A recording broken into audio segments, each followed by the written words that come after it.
Imitate, Assimilate, Innovate. This trio of words, cherished by musicians and educators worldwide, encapsulates the guitarist's journey from student to artist. Our guitar heroes inspire and drive us to imitate their playing as accurately as possible. Assimilating their teachings, we construct a foundation of skills, techniques, and vocabulary. This groundwork rewards us with creative freedom to innovate, nurturing our unique sound and artistry. Join us this month as we celebrate guitar heroes and legends that have inspired and influenced many of our own TrueFire artists and educators. You just might discover a few new guitar heroes and legends to add to your own list. Let's dig in. Wes Montgomery was a jazz guitar virtuoso known for his incredible thumb technique and smooth lyrical playing style. His ability to play single-line solos with unparalleled fluidity and soulfulness set him apart from his contemporaries. Montgomery's influence on jazz guitar and his innovative use of octaves continue to inspire aspiring guitarists. Today's free lesson on Wes Montgomery is from Mimi Fox's Guitar Heroes course. Let's dig in.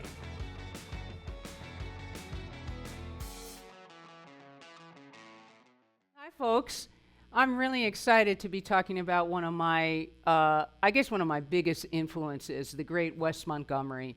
And I don't think there's too many guitarists of pretty much any genre that have not been influenced by Wes, even if they don't think they have been, because Wes influenced so many other people.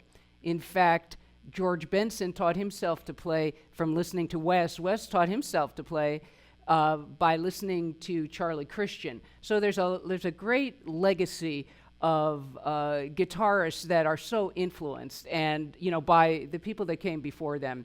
And that is no less true for myself. And, I remember first hearing some of Wes's lines, what first drew me into Wes, he was an amazing musician that could play very, very complicated and dense harmonic passages.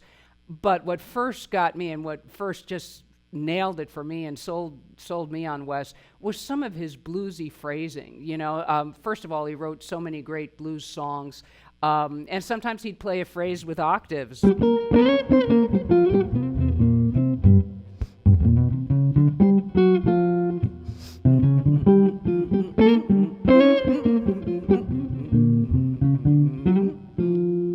So, there's all these great octave bluesy lines, and sometimes even without it, you'd hear.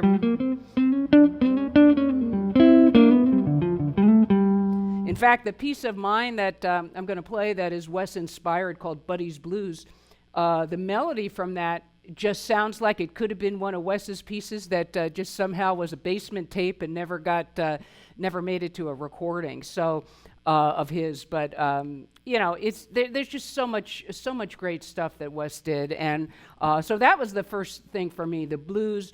And sometimes he'd play it, these long passages with octaves.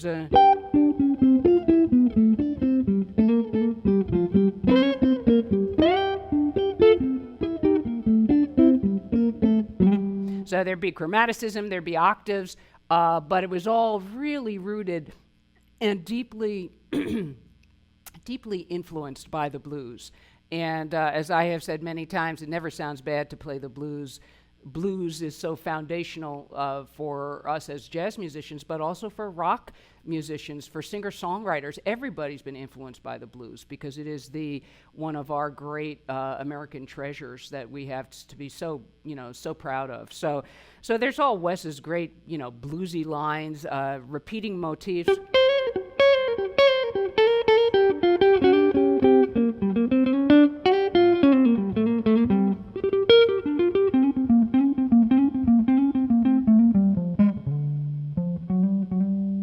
So there's all those great lines. And then one of the most amazing things about Wes is so he could just wail with, amazing, blues-inspired phrases and just really dig in.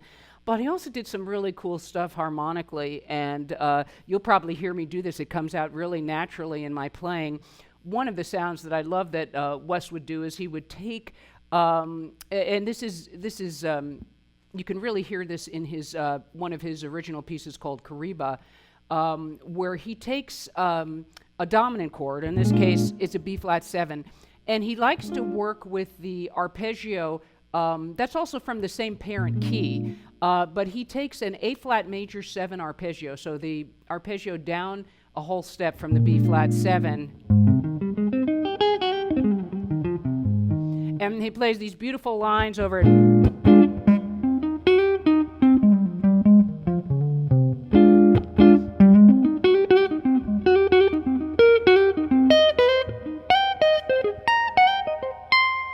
So he, you know, that was my own thing, but it is influenced by Wes, and basically, you know, just wailing with that major 7 arpeggio, which pulls out all the great colors of the B flat 7 chord. So, you know, if you have, you have A flat, which is the flat 7 of the B flat. You have C, which is the 2 or 9. You have E flat, which is the 11. You know, so like the sus4 or the 11, and then you have G, which is the 13. So you're basically getting, you have the flat 7, which is a really important tone for the dominant major attitude.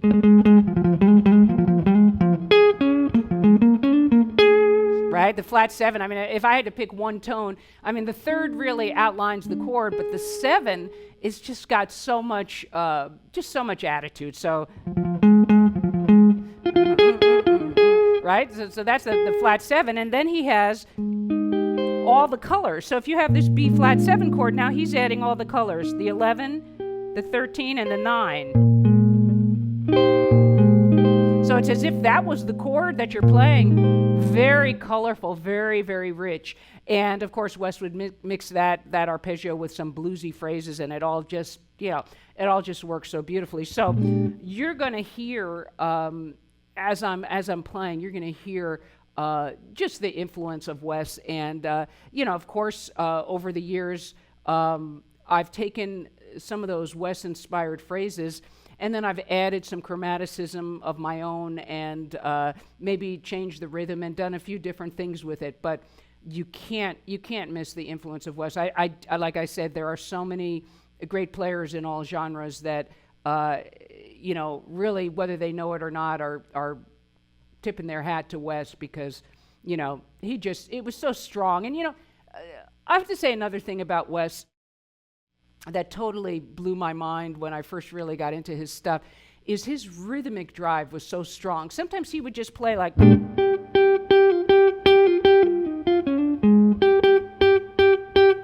he would just hammer on like a quarter note, but he really would establish the time and hold the time with the rhythm section, who's ever playing bass and drums or B3 and drums, and just really dig into the time. And that's something that that really just knocked me out, was how solid his time was, no matter how fast the tempo.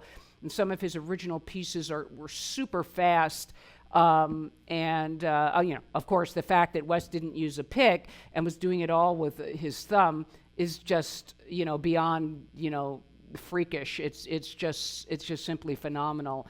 But for me, beyond the technique, is just how musical everything was. So the strong rhythmic drive, rooted in the blues, great harmonica ideas, and then Wes would, you know, pull it all together, and the energy just kept going because of that strong rhythmic drive. And he never ran out of ideas, and it was just, everything was so musical. And, you know, another thing is I play bits of Wes's solos, and they're singable, even when they're really dense. You can hear the phrases, and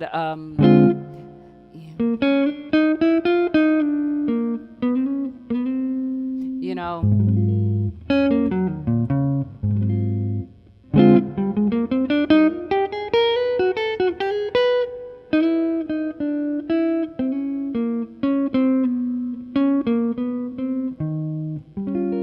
something like that, or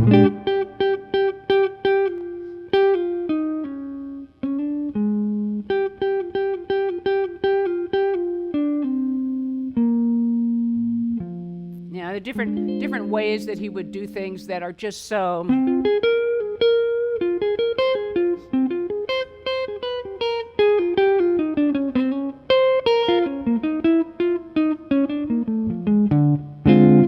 you know, there Wes actually hit the major 7 before going down. Anyway, they're just, I don't even know where to begin, but everything was musical, everything had tremendous rhythmic drive, tremendous energy, and virtually all of it very singable, which shows what a strong sense of melody he had. So, you know, I'm just, you know, when I think about, you know, when I got into jazz guitar and really started devoting myself to it, I can think of no one more so than Wes that sort of led me down this path. So I highly recommend. There's so many great recordings, by the way, and I would say that you know, some of my favorites are Full House, live at the Subo, which was recorded at a great club back in the 1960s in Berkeley, California.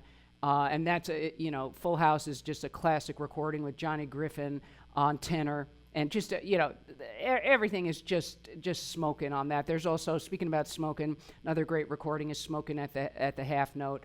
And so I can't say enough good things about Wes. I've just started, believe it or not, I'm starting to run out of words because I want to get into the playing and do one of my tunes, Buddy's Blues, that I wrote for an old friend of mine. And boy, you can sure hear the Wes influence, not just in the lines that I'm going to play, but in the melody of the tune itself. So we're going to dig into that.